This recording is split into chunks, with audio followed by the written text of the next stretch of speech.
Hello साथीहरू, आज म फेरि मुलाको अचार बनाउन गइरहेको छु। अस्ति नैको मुलाको अचारमा त मैले सादा बनाएँ हैन।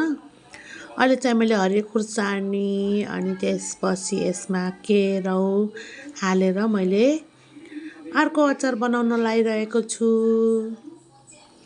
तिलहरू सक्दो मसलाहरू सबै तिल होइन सरी तोरी पिसिसकेँ मैले।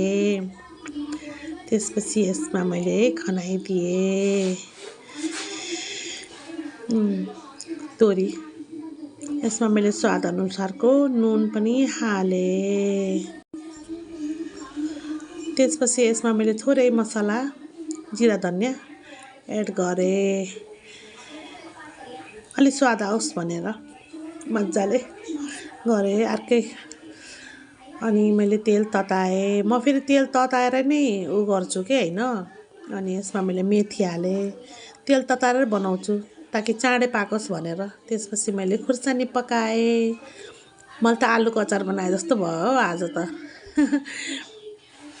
खुर्सानी सुकाउन अब के गर्नु, ठाउँ यस्तै छ, घाम लाग्दैन, त्यही भएर खुर्सानी सुकाएन साथीहरू, मैले फुराइदिएँ। यसमा मैले हालिदिएँ, त्यही भएर अब हाम्रो अचार बन्दैछ। अब यसलाई म मोल्छु।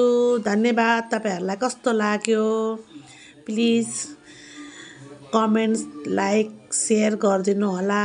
जस्तो लागे पनि म त यसरी बनाउँछु अचार। मैले लसुन पनि हालिदिएँ पछि लास्टमा।